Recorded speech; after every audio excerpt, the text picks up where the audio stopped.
Morning, কেমন আছো তোমরা সবাই? আশা করছি সবাই খুব ভালো আছো, আমিও খুব ভালো আছি। তো চলে এসেছি নতুন আরেকটা ভিডিও নিয়ে। Welcome back to my channel Pinky simple lifestyle. আর আজকে দেখছো বসে একদম রিল্যাক্সে ভিডিও করছি। আজকে ঘুম থেকে উঠেছি কিন্তু অনেকটা লেটে। আজকে আর সকালবেলা ঘুম থেকে উঠিনি। আর আজকে বাবাইও স্কুলে যায়নি বলতে স্কুল ছুটি দিয়েছে অ্যাকচুয়ালি, ঠিক আছে। চলে এসছে, ও আজকে ঘুম থেকে উঠে গেছে। আজকে আমরা একই টাইমে উঠেছি। তো অ্যাকচুয়ালি ওদের স্কুল আজকে ছুটি দিয়েছে। ওদের মানে উড়িষ্যার এখানে নাকি মানে পিএমের আসার কথা আছে, তো সেই কারণেই আর কি স্কুল কলেজ সব কিছুই ছুটি দিয়ে দিয়েছে। তো গতকালকে রাতেই আর কি মেসেজ দিয়ে দিয়েছিল, তো তাই সকালে ওঠার তাড়া ছিল না। তো ভেবেছিলাম উঠে ওর পাপার জন্য জাস্ট রান্নাটা করে দেবো, হয়ে যাবে। কিন্তু মানে কি বলবো, ফোন মানে ঘুমই ভাঙেনি, ফোনে অ্যালার্ম বেজেছে, ঘুম থেকে উঠতেই পারিনি। তো যাই হোক, ওর পাপা বেরিয়ে যাওয়ার আগে ডাক দিল, উঠে একটু ছাতু করে দিলাম, করে দিয়ে ওর পাপা বেরিয়ে যাওয়ার পরে আবার শুয়ে পড়েছে। মানে ঘুমেছে কি লেগেছে কি বলবো। তোর বাবা ছুটি আছে, হ্যাঁ ছুটির জন্যই আর কি অ্যাকচুয়ালি। তো মানে এই করে তো কিছুক্ষণ আগে জাস্ট উঠলাম, বাবাইকেও তুলে দিয়েছি, তো একটুখানি ছাতু করে নিয়েছি দুজনের জন্য, ওকে দিয়েছি, ওর খাওয়া হয়ে গেছে। তো আমিও ভাবলাম একটুখানি ছাতুই খেয়ে নিই। তো এরপরে রান্নাবান্নার কাজে হাত দেবো। আর আজকের ওয়েদারটা না বেশ ভালো আছে, মানে না বৃষ্টি হচ্ছে, এই কয়দিন তো কন্টিনিউ বৃষ্টি হয়ে গেল, না বৃষ্টি হচ্ছে না রোদ সেরকম একটা নেই, বাট ঠিকঠাক আছে আর কি। সেই জন্যই এই জায়গাটায় এসে বসলাম, বেশ ভালো লাগছে, হাওয়াও দিচ্ছে তার মধ্যে, ওয়েদারটা আজকে খুব ভালো।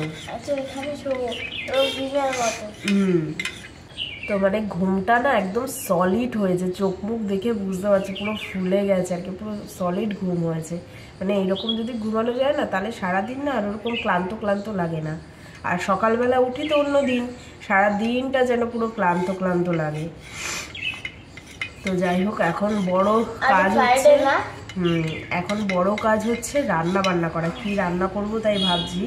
ঘরে সবজি রয়েছে অনেক, বাট ওর পাপা যাওয়ার সময় বলে গেল যে একটুখানি খিচুড়ি করো। তো আজকে মানে অন্যদিন কি বলো তো বৃষ্টি বৃষ্টি হয়েছে তখন করা হয়নি, কারণ সকালেই আমি একবারে দুবেলা রান্না করে ফেলি, তো সেই কারণে না করা হয়নি। মাঝে একদিন ওর পাপা বলেছিল যে খিচুড়ি করবে, আমি না একবারে রান্না বান্না হয়ে গেছে তো আর মানে খিচুড়ি করলে রান্নাটা নষ্ট হবে।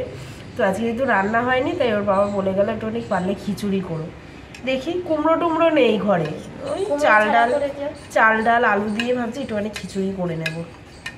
তো আগে ছাতুটা তো খাই, তারপরে রান্নার কাজে যাব। তো চলো পুরো ভিডিওটা দেখতে থাকো।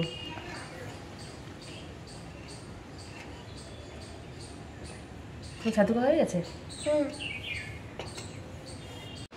তো এই যে বললাম না চালে ডালে খিচুড়ি করব, এই যে চাল নিয়ে নিচ্ছে। আজকে আর গোবিন্দভোগ চালে করছি না, নর্মাল আমাদের ভাত খাওয়ার চালে করছি। তো সকালবেলাতে একটুখানি না ছোলার ডাল ভিজিয়ে রেখেছিলাম, ভালো লাগে ছোলার ডাল দিলে। আর বেশি করে মুগ ডাল নিয়ে নিচ্ছি, মানে ডাল যত বেশি হবে ততই খেতে ভালো। আর আজকে কুমড়ো টুমড়ো ঘরে নেই, তো শুধু আলু দিয়ে দেবো আর চালে ডালে বসিয়ে দিচ্ছি। এই যে হাঁড়ি এখানে বসিয়েছি, এখন আগুন ধরায়নি। আজকে ফ্রেন্ড এসছে, हाँ आज तुम्हारा स्कूल छुट्टी है ना, कल से स्टार्ट होगा। हाँ आज मोदी, तो देखने नहीं जाओगे मोदी को? नहीं जाओगे मोदी को देखने? नहीं नहीं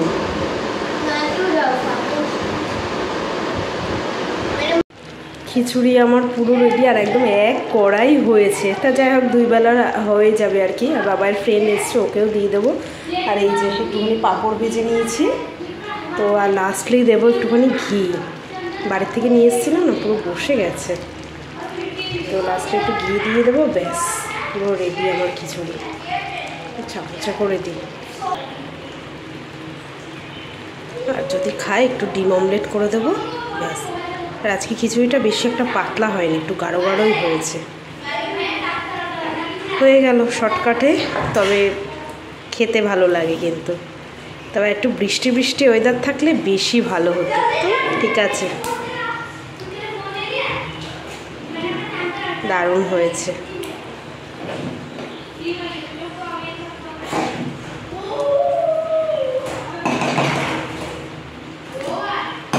পুরো এক কড়াই হয়েছে তো, আর নাড়াতে যেন একটু অসুবিধা হচ্ছে। এ শুধু আলু দিয়ে দিয়েছি, আর কিচ্ছু দিইনি সবজি টবজি, আর বাবাই খায়ও না কোনো সবজি। রান্নাবান্না কমপ্লিট, মানে আজকে একটু লেটই হয়ে গেল, যেহেতু লেট করে উঠেছি তো বাদ বাকি সব কাজ করতে করতে লেট হয়ে গেছে। ওদেরকে খেতে দিয়ে দিয়েছি, বাবাই আর ওর ফ্রেন্ড দুজন আছে, ওদেরকে খেতে দিয়ে দিয়েছি। আমি দেখি স্নান টান করেছে তারপরে আমি খাবো। স্নান না করে না খেতে একদম ইচ্ছা করে না। তো যাই হোক, ঘর মুছবো, স্নান করবো, পুজো দেবো, তারপরে তো ওদের খাওয়া হয়ে যাক।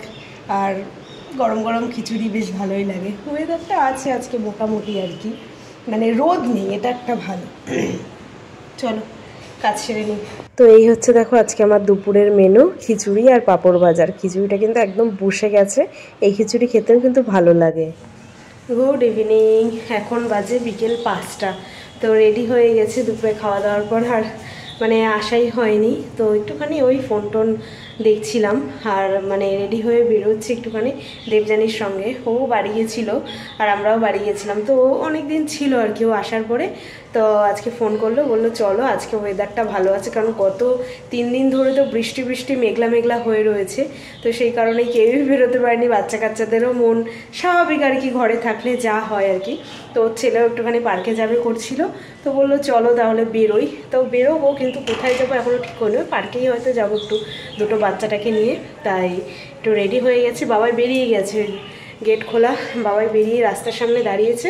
তো আমি এখনো বেরোইনি, দেবযানী আসুক তারপরেই বেরোবো। তো এই যে দেবযানী চলে এসছে আর আমরা কিন্তু বেরিয়ে পড়েছি, কিন্তু বেরিয়েও আমরা ডিসাইড করতে পারছিলাম না যে আমরা কোথায় যাব। মানে একটুখানি লেট করেই বেরিয়েছি, তো তো বিজু পটনায়ক পার্কেও যাওয়ার টাইম নেই, যেহেতু 6টার মধ্যে বন্ধ হয়ে যায়। তারপরে দেবযানী বললো যে চলো তাহলে ধবলেশ্বর মন্দিরে যাই, এখানে একটা ফেমাস একটা মন্দির, তোমাদেরকে এর আগেও দেখিয়েছিলাম, মানে ধবলেশ্বর মন্দিরটা দেখানো হয়নি, বাট ওই ব্রিজের উপর দিয়ে গেছিলাম আমরা একটা সবজি মার্কেটে, সেটা তখন তোমাদের সঙ্গে শেয়ার করেছিলাম। আর এই ব্রিজটা কিন্তু অনেকটা বড়, আর মানে দুই সাইডে যে দেখতে পাচ্ছ এটা কিন্তু মহানদী, মানে ভিউটা জাস্ট অসাধারণ লাগে। আর আমরা একটুখানি জাস্ট মানে সন্ধে হবে হবে সেই টাইমটাই গেছিলাম, তো সেই টাইমটা যেন আরও দারুণ লাগছিলো। জলের কালারটা এত সুন্দর লাগছে, মানে সূর্যের আলোর রিফ্লেক্সে, মানে দারুণ লাগছিল। তো যাই হোক, ফাইনালি আমরা ধবলেশ্বরেই যাচ্ছি। আর এই মন্দিরের কিন্তু একটা পৌরাণিক কাহিনীও রয়েছে। দেখো কি সুন্দর লাগছে, সানসেট হচ্ছে, দারুণ লাগছে। এই ভিউটাও যেন মানে শুধু রাস্তা দিয়ে যেতে যেতে এই ভিউটা দেখতেও যেন অসাধারণ লাগে, তাই না বলো? মানে জলের উপরে সূর্যের আলোটা পড়ছে, তো দারুণ। আর দূরে দেখতে পাচ্ছ একটা ব্রিজ, তোমাদেরকে দেখাচ্ছি, ওই ব্রিজটার ওপর দিয়েই কিন্তু আমরা ধবলেশ্বর যাব। হ্যাঁ, ওটা একটা আইল্যান্ড, তো ছোট্ট একটা মানে নদীর মাঝখানে ছোট্ট জায়গায় কিন্তু ওই মন্দিরটা রয়েছে। এই যে ব্রিজটা তোমরা দেখতে পাচ্ছ, এই ব্রিজের ওপর দিয়েই কিন্তু আমরা যাব এই ধবলেশ্বর টেম্পলটাতে, ঠিক আছে? তো এর একটা পৌরাণিক কাহিনী তোমাদেরকে যে বলছিলাম, এর পৌরাণিক কাহিনীটা আছে যে কথিত আছে বহু বছর আগে এই যে ধবলেশ্বর মন্দির, এটা কিন্তু একটা ছোট্ট শিব মন্দির ছিল, ঠিক আছে? তো একটা লোকের মানুষ করেছিল যে তার যখন বাছুর বড় হবে সেই বাছুরটা সেই মন্দিরে দান করবে। তো সেই বাছুরটা কালো রঙের ছিল, তো যথারীতি সে বড় হচ্ছিল, আর তখনই এক সময় একটা চোর এসে সেই বাছুরটাকে কিন্তু চুরি করে নিয়ে যায়। তো চুরি করাতে পুরো গ্রামের লোক সবাই চোরটাকে খুঁজতে ব্যস্ত। আর চোরটা তখন কি করেছে, চুরি করে এই মন্দিরেই কিন্তু গিয়ে লুকিয়েছিল। আর রাস্তা দিয়ে সব গ্রামের মানুষ যখন জিজ্ঞাসা করছিল, সবাই মোটামুটি চোরটাকে দেখেছিল। তো সবাই বলেছিল হ্যাঁ, একটা লোক কালো বাছুর নিয়ে ওই দিকেই গেছে। তো গ্রামের সব মানুষ ওই মন্দিরের দিকেই কিন্তু ছুটে চলেছে চোরটাকে ধরার উদ্দেশ্যে।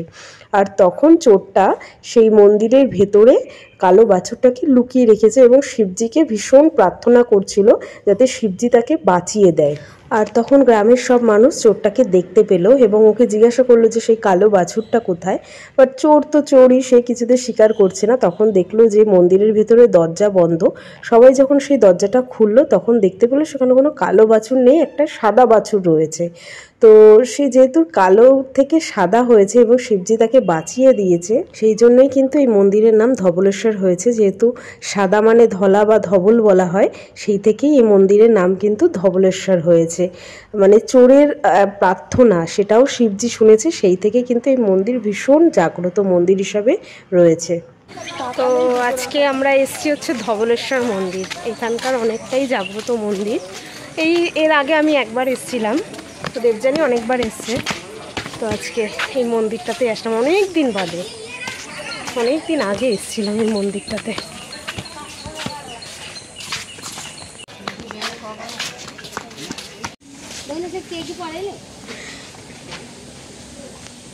এই যে দেবযানী, দেখে না অনেক দিন পরে দেখা।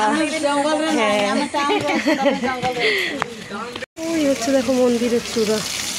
এখানে এরকম কল রাখা রয়েছে, তো হাত পা ধুয়ে ভেতরে ঢুকতে হয়।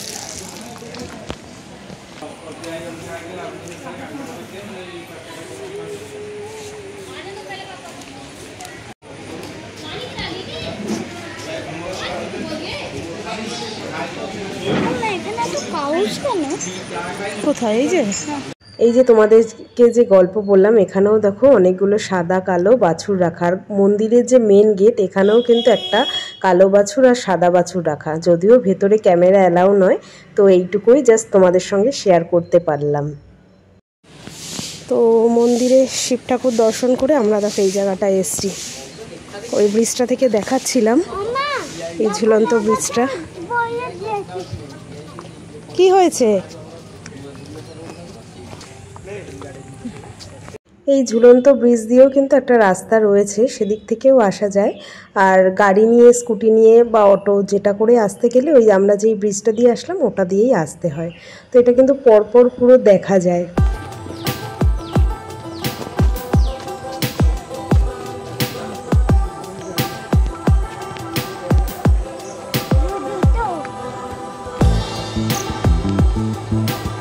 Bye bye.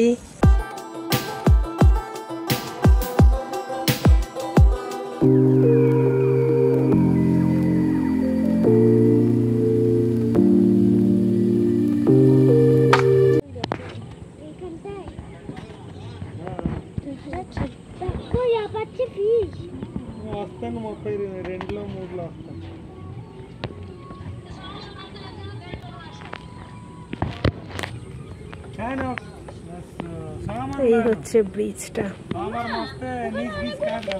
কোথায়? ছোট ছোট দেখা যাচ্ছে না?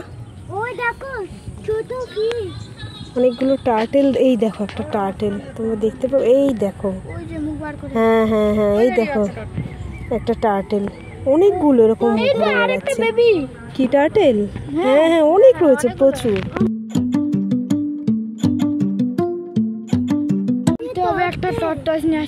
কি করবি টর্টয়েস নিয়ে? খেলবি? ওরা থাকবে না, ওরা ওরকম জলেই থাকে। এটা তো অ্যাম্ফিবিয়ান্স না।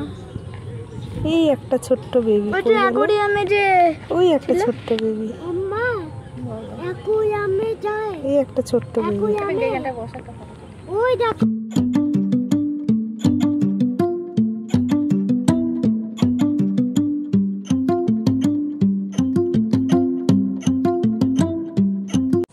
ওই দেখো নৌকো করে মাছ ধরছে।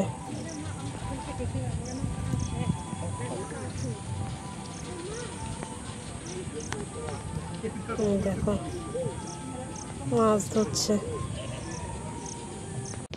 আর ওই যে ব্রিজটা, ওই ব্রিজটা থেকেই কিন্তু আমরা আসলাম, মানে যে স্কুটি করে আসলাম, এই ব্রিজটা থেকে এসেই মন্দিরটা।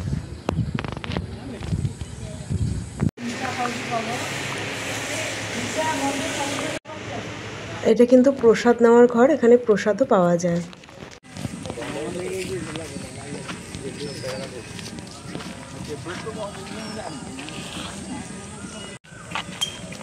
তো আমাদের মন্দির ঘোরা হয়ে গেল, এবার বেরিয়ে যাব। তো এই ব্রিজটার কথাই বলছিলাম, এই ব্রিজ দিয়েই মন্দিরের একদম ভেতরে যাওয়া যায়। আর ওই দেখো ওইদিকে বাদিকে রয়েছে সেই ঝুলন্ত ব্রিজ, আর ডান দিকে কিন্তু সেই বড় ব্রিজটা যেটা থেকে প্রথমে আসলাম।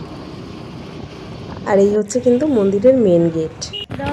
তো মন্দির ঘুরে আমরা এসেছি বীরেন মিত্র পার্কে।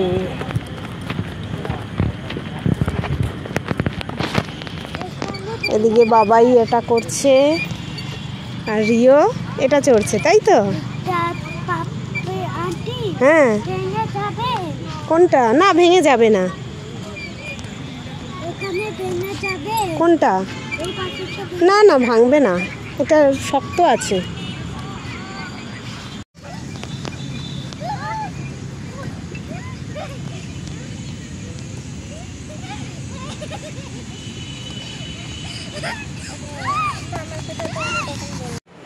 তো এই যে ঘুরে চলে এসেছি, আর মানে হঠাৎ করে মন্দিরে যাওয়া হয়েছে তো বেশ ভালোই, মানে এরকমই বলে যে ঠাকুরের কাছে না মানে ঠাকুর না ডাকলে ঠিক যাওয়া হয় না।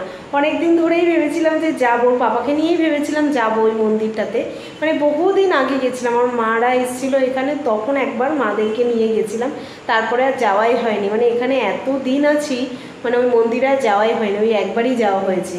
তো আজকে প্রথমে বললাম না যে হয়তো পার্কেই যাব, মানে ঠিক ছিল না কোথায় যাব, কি করব না করব। তো মানে রাস্তায় বেরিয়ে তারপরে দেবযানী বলছে চলো তাহলে মন্দিরটাতেই ঘুরে আসি।